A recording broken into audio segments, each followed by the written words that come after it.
ৰমজান মাহৰ মাজৰ ৰোজাৰ অন্তত আজি সমগ্ৰ দেশৰ লগতে অসমতো ঈদ উল ফিতৰ উপলক্ষে ব্যাপক উৎসাহ দেখা গৈছে। ঈদ উপলক্ষে সকলো ওলাই আহি ঈদৰ নামাজ পঢ়া দেখা গৈছে। প্ৰেম ভাতৃত্ববোধৰ বাৰ্তাৰে ইজনে আনজনক জনাইছে ঈদৰ শুভেচ্ছা। বটদ্ৰৱাৰ জাজৰি আঞ্চলিক ঈদগাহস্থলীত ঈদক লৈ দেখা গৈছে উখল মাখল পৰিৱেশ।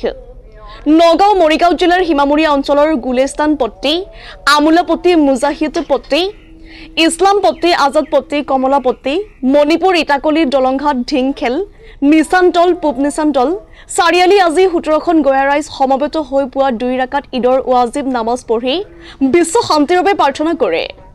নামাজৰ শেষত জাজৰি ঈদগাহস্থলীৰ সম্পাদক ইমদাদুল ৰহমানে সকলো ৰাইজক সম্বোধন কৰি পবিত্ৰ ঈদৰ শুভেচ্ছা জ্ঞাপন কৰে।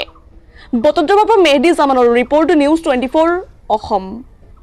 জাজৰি আঞ্চলিক ঈদগাহ মাঠৰ সমবেত ৰাইজৰ উপস্থিতিত 2 ৰাকাত ৱাজিব নামাজ আমি আদায় কৰিলোঁ আৰু এই নামাজৰ জৰিয়তে বিশ্ববাসী ভাতৃত্ববোধ, একতাৰ দোল আৰু শান্তি প্ৰতিষ্ঠাৰ হকে আমি দোৱা ৰাখিছোঁ।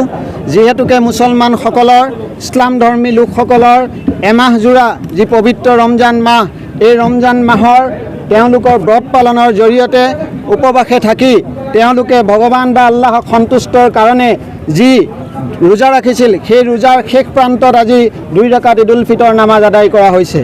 এই নামাজৰ জৰিয়তে আমি জাজৰি অঞ্চলৰ পৰা এটা বাৰ্তা প্ৰেৰণ কৰিব খুজিছোঁ যে আমি একতাৰ দোলেৰে সংমিশ্ৰিত সংস্কৃতি আৰু জাতীয় ভাতৃত্ব গঢ়ি তুলি ভাৰতবৰ্ষ এখন সুন্দৰ সুঠাম দেশ আমি গঠন কৰিম, তাৰ লগতে বিশ্বত এক ভাতৃত্ববোধ গঢ়ি তুলিম।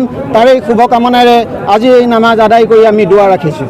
আজি আমি ইয়াত একত্ৰিত হৈ আল্লাহৰ আহ্বানত একত্ৰিত হৈ আল্লাহৰ মহান হুকুম ঈদ উল ফিতৰৰ 2 ৰাকাত নামাজ আদায় কৰিছোঁ আৰু নামাজৰ শেষত আমি সমূহীয়া দোৱা কৰিছোঁ আৰু দোৱাত আল্লাহ পাকৰ তাত আবেদন ৰাখিছোঁ যে আল্লাহ পাকে আমি সকলোৰ মাজত হিন্দু, মুছলিম, শিখ, ইছাই সকলোৱে যাতে একেখন সমাজত মিলিজুলি বসবাস কৰিব পাৰোঁ তাৰে কামনা কৰিলোঁ।